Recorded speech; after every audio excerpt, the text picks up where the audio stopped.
right, good morning, guys. I have no announcements today. I just wanted to remind you all that you have a problem set due Tuesday morning. So let's put in the session ID and get started. All right, what questions do folks have about the material covered today? No questions? All right, let's get started. So due to unforeseen technical difficulties, we're going to be doing the problem on the board today. So experimentally, which pathway can the structure below undergo? And time starts now.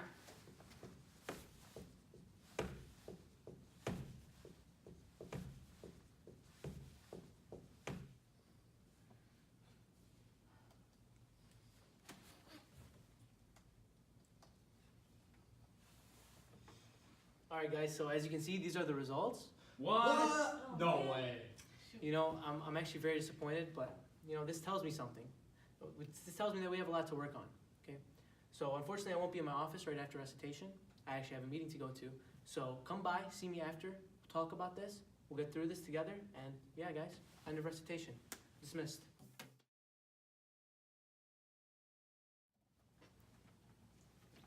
Hi, Prof. Mayo. Hello, how are you? Good. I got the problem recitation wrong. Everyone did. I think I know why, though. I put SN2, Okay, and I think I know why it's wrong. tell me. Okay. So SN2 is a bimolecular nucleophilic mechanism. Right, It's a one-step mechanism that has two concerted events going on simultaneously in the first step. right, Both dissociation nucleophile and association nucleophile. absolutely. Though the transition state of bonds is being broken and made at the same time, it allows for a backside attack to happen on the opposite pole of the dipole. Exactly.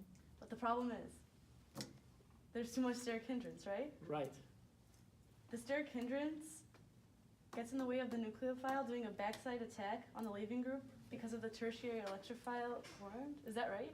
absolutely right. Now, all I'm gonna do, everything you said, completely right. I'm just gonna show it to you so that I know you understand, okay? Okay. So, as I tell everyone, make a model, right? Here we go. So we have this. This is our electrophile, correct? Correct. So what happens in SN2 is at the same exact time this bond breaks, moves to this chlorine, correct? Mm-hmm. At the same time that the nucleophile tries to come in as a backside attack and tries to get this leaving group to leave. However, as you stated, steric hindrance comes into a big play because a tertiary carbon has too much steric hindrance going around. There's no possible way that this nucleophile can come in from the back to get this to leave. As you said, everything you said was perfectly right. But I just wanted to show you on this so that you know exactly what's going on. Okay, but I don't get why it wouldn't be the other reactions. Well, as I just showed you with this, I want you to go ahead, make your own, and you'll figure it out on your own. Okay, sounds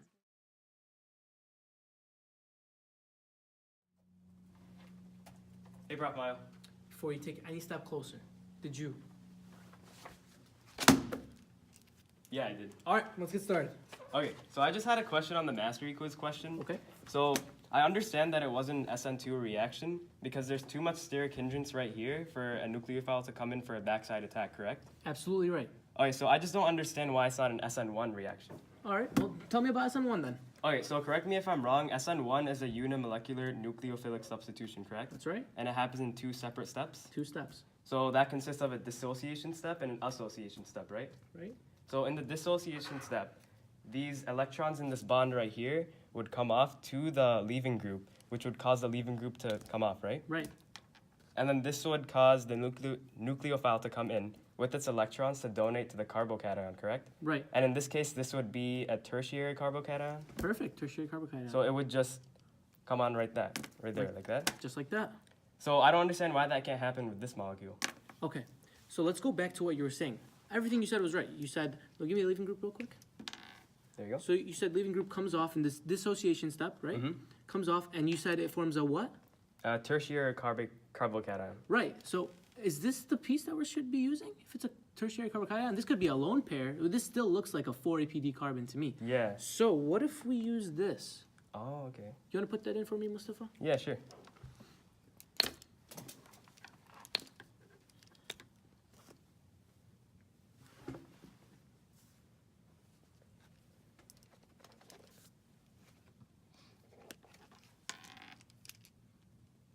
Oh, there's a lot of stain right here.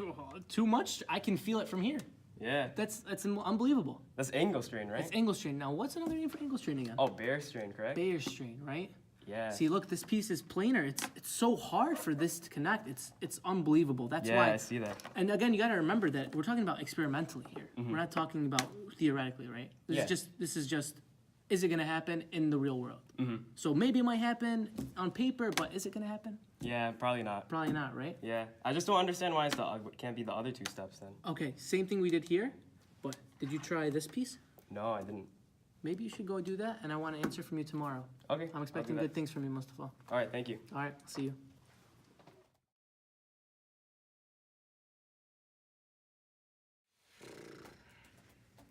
Prof Mile, I'm so I did make a model kit. Oh, I don't see it. I did. It's right here. All right. Okay. So in recitation, you showed us that one problem, okay? Yep. I understand why it's not SN2 because in SN2 it's bimolecular, so it's two considered steps happening at once, and you can't do that because there's too much steric hindrance for a nucleophile to do a backside attack. Absolutely. Okay, and then for SN1, it can't happen because when you have a tertiary carbocation, it's planar, it's no longer tetrahedral, and there's just too much bear strain for it to actually occur experimentally. Exactly. Okay, but the problem is with E2, I just don't understand because you can just easily make a double bond. Okay. Let's just talk about what E2 is first, and then we'll continue. Okay, so E2 is bimolecular elimination, and it happens in two concerted steps. So basically, there's dissociation nucleophile and proton transfer. Right. So for a dissociation nucleophile, the electrons here are donated to this leaving group at the same time when a base comes in here and it donates its electrons, and this comes off, and then this forms a double bond here. Perfect. Perfect. All right. So what's the problem? You said everything right. I mean, it doesn't make sense because if this comes off and all the electrons are donated from this beta hydrogen and make a double bond, isn't that possible? Okay. Well, everything you said, absolutely right. Again, this comes off. Hydrogen, nucleophile takes it. Perfect. So we're missing, a bond here. This is all happening at the same time, like Yeah. you said. So I have a question though. Double bonds are what orbital for carbons? They're sp2. Two. What carbons are these? These are sp3. Perfect. So why are we using them? Oh, yeah, you're right. I need that one double bond You piece. need double bond piece. Wow, lucky for you, I have the double bond piece right here. So Oh. why don't you go ahead and Okay, so that in there. basically, once the leaving group leaves, you take this off, and this, and this, and then you add the double bond. Oh, I understand. Okay, so basically, because these can't rotate because they're double double bonds, and basically you just can't. There's too much strain. You can't even connect these. exactly these angles are definitely not the same as these angles, right? No, So there's definitely some not. strain. Yeah. What's that strain called again? It's the bear strain. Bears. Exactly. That's all you Oh. need to know. That makes a lot of That's sense. why E2 doesn't work. Okay, And I think you can put everything else together to see why E1 doesn't work. I think you're right. All right. All right. Come back if you have any questions. Thank you so much. No problem.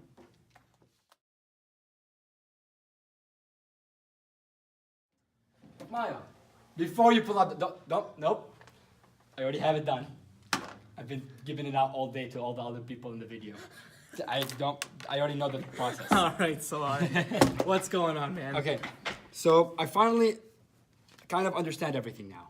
I can tell you why E was the correct answer and this one can't do E2, E1, SN2, or SN1. I don't want you to tell me, I want you to show me. Okay, step one, SN2.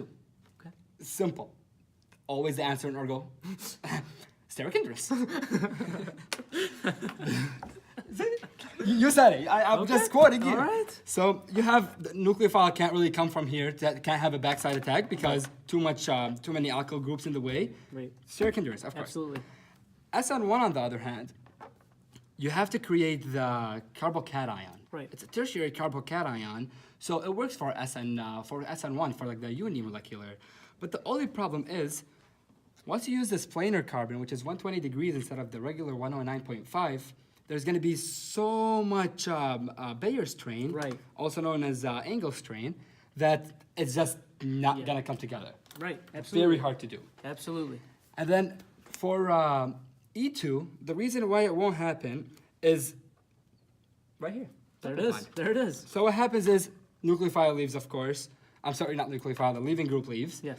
And the double bond comes in. When the double bond comes in, the carbon, which is an electrophile, turns from, it goes from a 4-EPD carbon to a 3-EPD carbon due to the double bond. Absolutely. One thing about it, double bonds cannot rotate. As you see, double bonds can, and single bonds, they can't. Yeah, they can spin, Very they easy. can do whatever they want. Exactly. Right. So if it can't, it's going to be harder to maneuver the Bonds connected. I know bond what you're saying. to connect it. Yeah, I know Exactly. what you're Exactly. saying. You're reading my mind, Prof. Mayo. Of course. So that's why that doesn't work. And also, since it is 3-EPD, it's not going to have the 109.5. It's going to have a little less than 120 degrees. Again, some strain, angles. right? Again, angle strain, Bayer.